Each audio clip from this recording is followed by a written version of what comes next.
Welcome to Strip Coverlet, where we squeeze the bigger picture out of literature. I'm Adrian Fort, and we are here for a poetry discussion which will appear in two separate playlists here on the channel. Obviously, this will be in the Poetry Discussions playlist here on Strip Coverlet, a playlist that is quickly approaching the 200 poem mark, but also this will be in the Shakespeare's Sonnet playlist here on the channel. We're having a new series, fifth video in the series where we go through Shakespeare's sonnets. And look, I'm not a Shakespearean expert, but in my experience, anyone who is sort of an expert in Shakespeare kind of sucks to have to listen to. I'm just saying, had a lot of professors in college. Most of them sucked to have to listen to. All of them got bunched up for Shakespeare. Now, Sonnet 5 reads as such.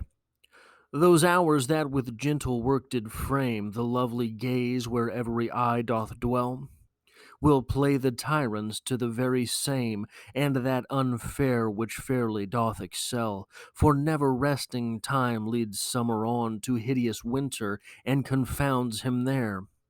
Sap checked with frost and lusty leaves quite gone, beauty o'ersnowed and bareness everywhere. Then were not summer's distillation left, a liquid prisoner pent in walls of glass. Beauty's effect with beauty were bereft, nor no remembrance what it was. The flowers distilled, though they with winter meet, lease but their show, their substance still lives sweet. Now,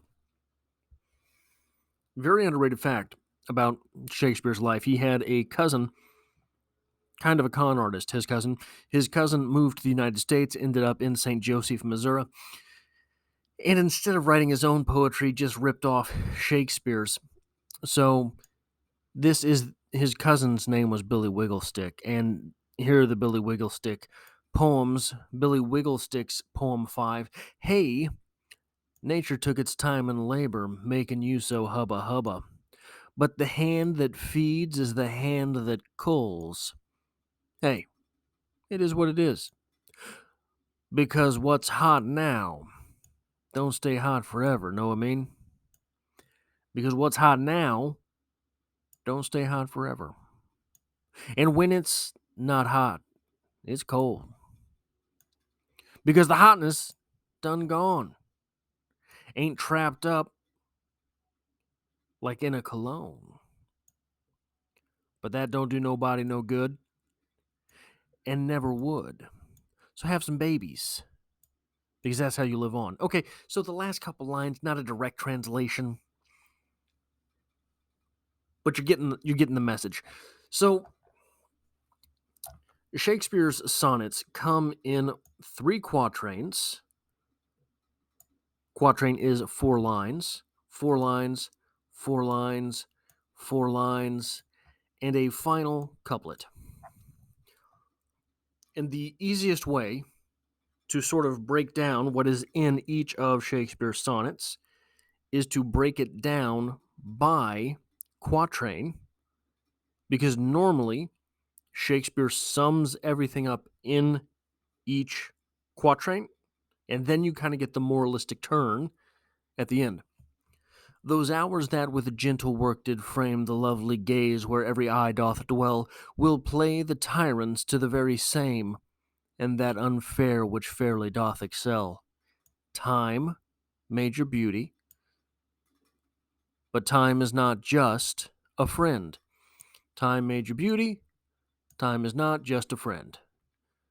For never resting time leads summer on to hideous winter and confounds him there. Sap checked with frost and lusty leaves quite gone, but o'ersnowed and bareness everywhere. Time does not stand still, and will reverse the things that made you attractive. Time does not stand still, will reverse the things that made you attractive.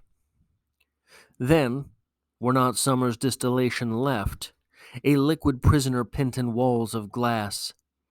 Beauty's effect with beauty were bereft, nor ignore no remembrance what it was. But there is a way to hold on to that beauty. There is a way to hold on to that beauty. You make perfume from the flower. Okay, so I messed up a little bit there. But flowers distilled, though they with winter meet, lease but their show, their substance still lives sweet. The beauty will not look like flowers, but the essence will be there. Have babies. So we have here another of these gosh darn sonnets trying to get someone to have babies. Who needs this message this many times? Okay, Willie, it's getting a little old. I hear you. I get it. It's time to move on. Okay? But it's not, because Shakespeare's going to stay here for another 12 poems. But it's interesting. And here is maybe a little bit of why it's interesting. Maybe we're sitting here getting a little testy about, okay, so I feel singled out, all right? I feel like he's talking directly to me right now. I'm very beautiful, don't have kids, okay? So I feel called out. But what's interesting with Shakespeare is that the subject is the same. But every time we get this poem, little things are tweaked. There's a little bit more here. There's a little bit less there. There's a little bit something different around the edges. So we've had now 5 poems for proliferation. We've had now 5 poems saying, hey, you're very attractive, yes, but have some babies. And we've had this poem presented 5 times in a little bit different fashion. The first time that we will sort of really build on the previous idea is in Sonnet 6. So remember these ideas, remember these sort of messages, because we're coming back to them. But the true testament here of Shakespeare's genius is that if you took any of these first 5 sonnets by itself and just threw it out into a collection of the greatest sonnets of all time, so you picked 10 sonnets. You picked 10 greatest sonnets of all time. And you just got to choose one from Shakespeare. One from Shakespeare's first 5 sonnets. You could choose any of them. Were there any dullards in here? Now, okay, so he's written 5 poems here about the same thing, and they've all been really good. But the iteration is sort of like something you would get from the mind of an engineer. It is iterative. We don't get a lot of this with literature. We especially don't get a lot of this with literature today, I don't think, because everything is supposed to be its nice, neat little package, and nothing is poetry. There's no poetry. The only thing I can really think of is sort of Lil Wayne. You've got the Carter, you've got the Carter 2, the Carter 3, the Carter 4, the Carter 5. And what this is a series of songs that explore what it means to be Lil Wayne. In the same way that Shakespeare's sonnets here are a series of quatrains that are exploring what it means to necessarily procreate. Now, when I say we've got 12 more of these procreation sonnets. I mean it. There are 17 sonnets telling a man he's pretty and he should have babies.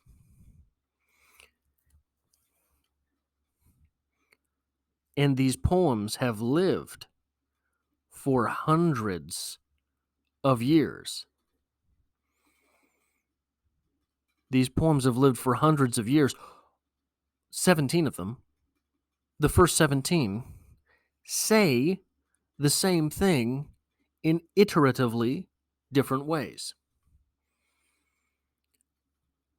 I can think of no better example of the greatness of Shakespeare from the entirety of his canon with which I am familiar. Now, I'm not familiar with all of Shakespeare. I'm not saying that. But what I'm arguing is simple. Holy crap. The guy wrote 17 sonnets to another man telling him to get it on. And we still read these and assign these today. I defy you to write 17 poems about anything and have them read a year from now, let alone something as weird as this. That is all I have for Sonnet 5. Sonnet 6 may get a little bit more in depth. I will have to sit in front of it for a while and twiddle my thumbs before I can really assess that. But if you like this sort of thing, it really does me a lot of good if you decide to hit that like button. If you find yourself here by chance but not design, literature is the only thing that I talk about on this channel. Poetry, short stories, novels. So maybe consider subscribing and sticking around for more, and I hope to have you back for the next one.